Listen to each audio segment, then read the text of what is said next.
তো আমরা দেখব টেবিল ফরম্যাটে ওয়েবসাইট ডিজাইন কিভাবে করতে হয়।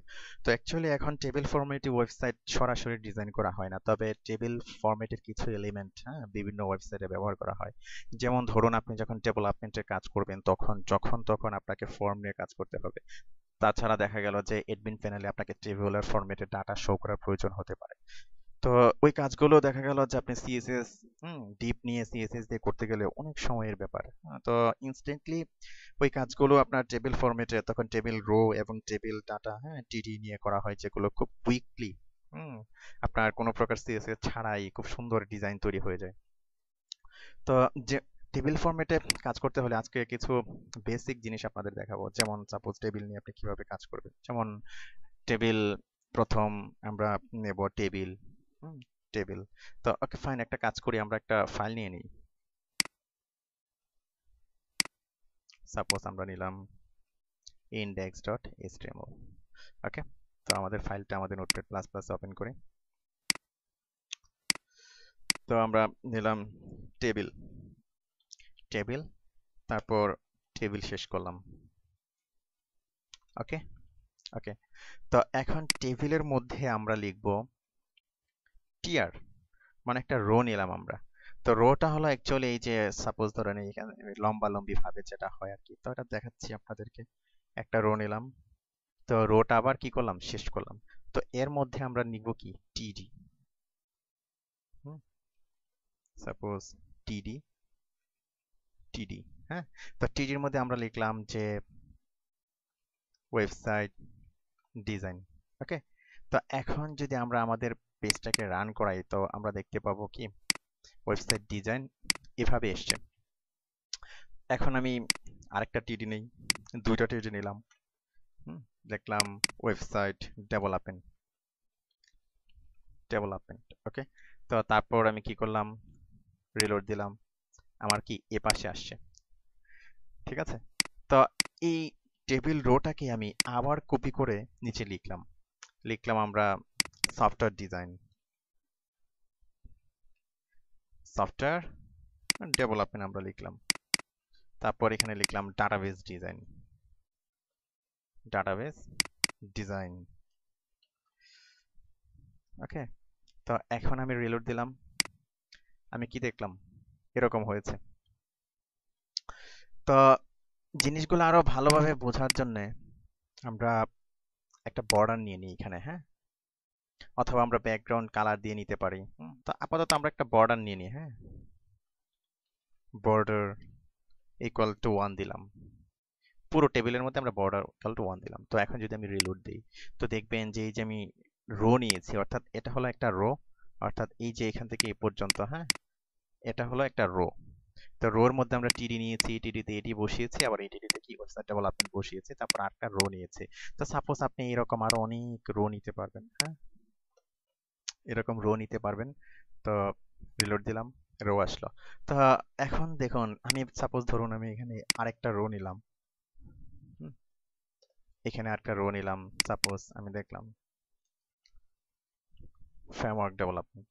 ওকে, কিন্তু এখানে আমি এই রোটার মধ্যে আমি ডাটা নিলাম, সরি, হ্যাঁ, টিডি নিলাম আমরা। এই রোটার মধ্যে, টেবিল রোটার মধ্যে আমরা 3টা টিডি নিলাম, আবার কিন্তু নিচের গুলোতে কি দুটা দুটা করে নিলাম, তাই না? তো এখন যদি আমি রিলোড দেই, তো দেখবেন যে এরকম দেখাচ্ছে, এখানে 3টা দেখাচ্ছে, আর এই দুই পাশে কি খালি দেখাচ্ছে। ওকে, তো আশা করি বিষয়টা বুঝতে পেরেছেন। তো আমরা যদি এরকম খালি রেখে দেই, হ্যাঁ, সাপোজ আমরা আরো কিছু টিডি এখানে রেখে দেই। সাপোজ এই যে এখানে একটা খালি টিডি দিলাম, এমটি টিডি, এমটি টিডি দিলাম। তো এটা নির্দিষ্ট একটা উইড দখল করে। ঠিক আছে, আমরা সেকেন্ড রোতে কি করলাম, একটা টিডি খালি রাখলাম, 3টাই দিলাম, একটা খালি রাখলাম। তো খালি রাখলাম, আমি রিলোড দিলাম। তো দেখা গেল যে সে কি করলো, তার এই পাশটা খালি রেখে সে ওই পাশে, ওই দুই পাশে চলে গেল। ক্লিয়ার? আশা করি বুঝতে পেরেছেন। আর যখন দেয়া হবে না তখন কি সে এখানে কোনো রো নিবে না, এই টিডি নিবে না, টেবিল ডাটা নিবে না। এখানে দেখুন যে বর্ডার আছে, হ্যাঁ, এই জায়গাটাতে, কিন্তু এখানে কিন্তু কোনো বর্ডার নেই। তো এখানে যদি আমরা একটা টিডি দিয়ে নেই, তখন দেখবেন যে এখানে বর্ডার চলে আসবে। নিলাম, কি বর্ডার চলে আসছে। তো আশা করি বিষয়গুলো আপনারা বুঝতে পেরেছেন, ক্লিয়ারলি বুঝতে পেরেছেন। তো এগুলোর মধ্যে আপনারা বর্ডার ইউজ করতে পারবেন, তারপরে ব্যাকগ্রাউন্ড ইউজ করতে পারবেন। হ্যাঁ, তো যেমন ধরুন আমি এখানে টেবিল দিলাম, বর্ডার দিলাম, তারপরে দিলাম সাপোজ, হ্যাঁ, আমি এখানে লিখলাম যে উইট, হ্যাঁ, আমি 100% করে দিলাম, 100% করে দিলাম। তো করে আমি রিলোড দিলাম। দেখা গেল কি একেবারে এখান থেকে এ পর্যন্ত আমার উইন্ডোজের পুরো কি 100% নিয়ে নিয়েছে, তাই না? হুম, তো বুঝতে পেরেছেন আশা করি। তো এখন সাপোজ আমি লিখলাম sell padding, equal to suppose আমি লিখলাম 10, ভিতরে দিতে হবে, আমি 10 দিলাম, সেল প্যাডিং 10 দিলাম, রিলোড দিলাম।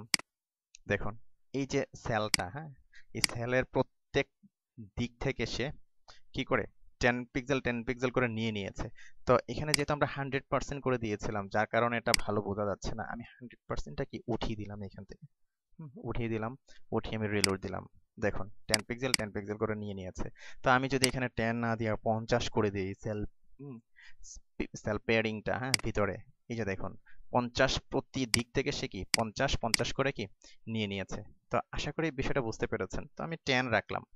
এখন এই যে সেল, হ্যাঁ, এই যে এটা একটা সেল, এটা একটা সেল, এটা একটা সেল, এটা একটা সেল, প্রত্যেকটা সেল একটা থেকে একটা কতটুকু স্পেস হবে। হুম, তো কতটুকু স্পেস হবে এটা আমরা কিভাবে করব? সাপোজ চাচ্ছি যে এই সেল থেকে এই সেলটা একটু স্পেস হোক, এই সেল থেকে এই সেল একটু এই সেলটা একটু স্পেস নিয়ে নেক। তো এখন যে কাজটা করব আমরা এখানে লিখব cell spacing, cell cell spacing equal to suppose আমরা দিলাম 10। ওকে, ওইটা সমানই করে দিলাম, রিলোড দিলাম। তো দেখুন কি 10 পিক্সেল করে কি স্পেস নিয়ে নিয়েছে। তো আশা করি বিষয়টা আপনারা বুঝতে পেরেছেন। তো এখন চাচ্ছেন যে স্পেসিফিক, এখানে সফটওয়্যার ডেভেলপমেন্ট আছে, তো আপনি চাচ্ছেন যে এটা একটা ব্যাকগ্রাউন্ড হোক, হ্যাঁ।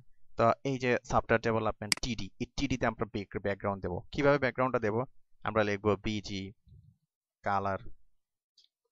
এখানে আপনি একটা কোডটা দিয়ে দিবেন, সাপোজ আমি ডিডিডি দিলাম। ওকে, তো রিলোড দিলাম। দেখুন এটার মধ্যে একটা ব্যাকগ্রাউন্ড চলে আসছে। তো আশা করি বুঝতে পেরেছেন বিষয়গুলো, হ্যাঁ।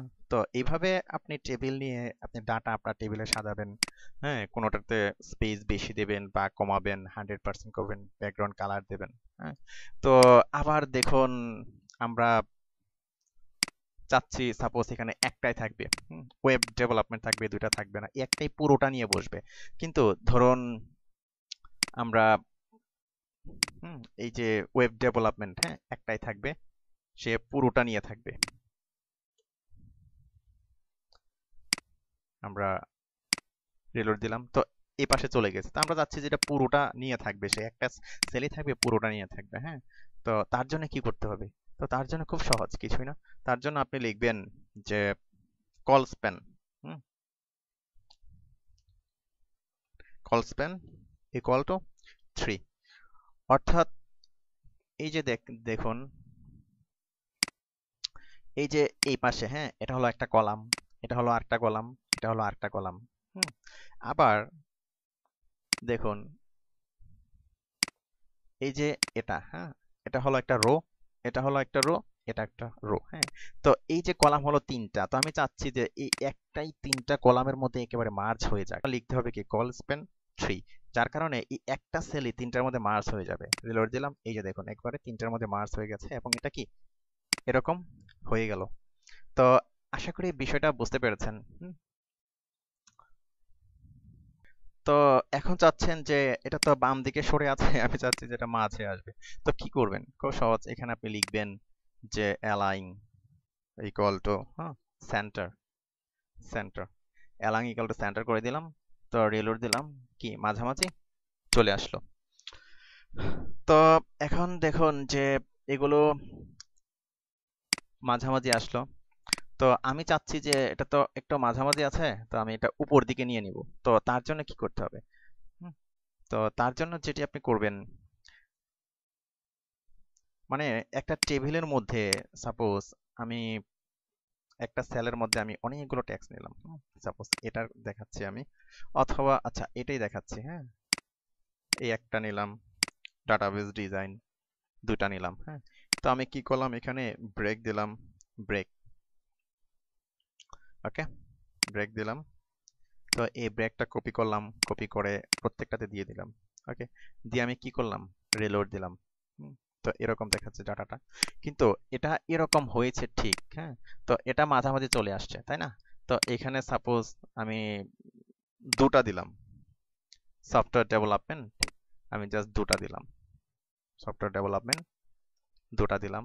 এখানে জাস্ট একটা ব্রেক দিলাম, হ্যাঁ, ব্রেক দিলাম। আর এই ডিজাইন আমি আরো অনেকগুলো দিয়ে নিলাম, ঠিক আছে, দিয়ে নিলাম। তো রিলোড দিলাম। তো দেখুন, এগুলো কি উপর দিকে চলে আসছে, এটা মাঝামাঝি আসছে, হ্যাঁ। তো আমি চাচ্ছি যে মাঝামাঝি না, এটা উপর দিকে থাকবে। তো তার জন্য কি করতে হবে, তার জন্য আপনি এখানে লিখবেন, এই যে এখানে, হ্যাঁ, এখানে আপনি লিখবেন যে ভি অ্যালাইন টপ। তো রিলোড দিলাম, কি উপরে চলে গেল। তো আশা করি বিষয়গুলো বুঝতে পেরেছেন। তো এগুলো হলো বেসিক জিনিস, একেবারে বেসিক জিনিস, হ্যাঁ। তো এটা হলো দেখুন যে একটা প্রায় একটা ওয়েবসাইটের মতো হয়ে গেছে। আমরা যদি ধরি এটাকে একটা ওয়েবসাইট, হ্যাঁ, যেমন এটাকে যদি আমরা একটা ওয়েবসাইট ধরি, এটার হেডার ধরি, তারপরে এটাকে কন্টেন্ট ধরি, হ্যাঁ, আবার এটাকে ফোল্ডার ধরি, জাস্ট এরকম। তো অন্তত আপনাদেরকে বেসিক জিনিসগুলো, যে জিনিসগুলো একেবারে না জানলেই নয়, এই জিনিসগুলো আপনাদেরকে জেনে রাখতে হবে যখন আপনার ডেভেলপমেন্টের কাজ করবেন, অথবা দেখা গেল টেবুলার ফরম্যাটে ডাটা নিয়ে আসতে যাবেন, তখন দেখা গেল যে আপনাদেরকে টেবিলটা কাজে লাগবে কিছুটা হলেও। তো অন্তত ওই বিষয়গুলো সম্পর্কে আলোকপাত করব। তো এখনো দেখা যায় যে টেবিল না হলেও দেখা যায় যে কিছু কিছু ওয়েবসাইট আছে ফ্যামে তৈরি করা, যেগুলো একেবারে চলে না, দাদা পড়দাদার আমলের টেকনোলজি। তো এগুলো দেখাচ্ছি না, মানে ফ্যাম দরকার নেই আপাতত। তো টেবিলটা কিছুটা হলেও জেনে রাখা দরকার, তাই টেবিলটা দেখাচ্ছি। তো পরের পর্বে আমরা লেআউটটা দেখবো, কিভাবে লেআউট ডিজাইন করতে হয়। ওকে, ধন্যবাদ।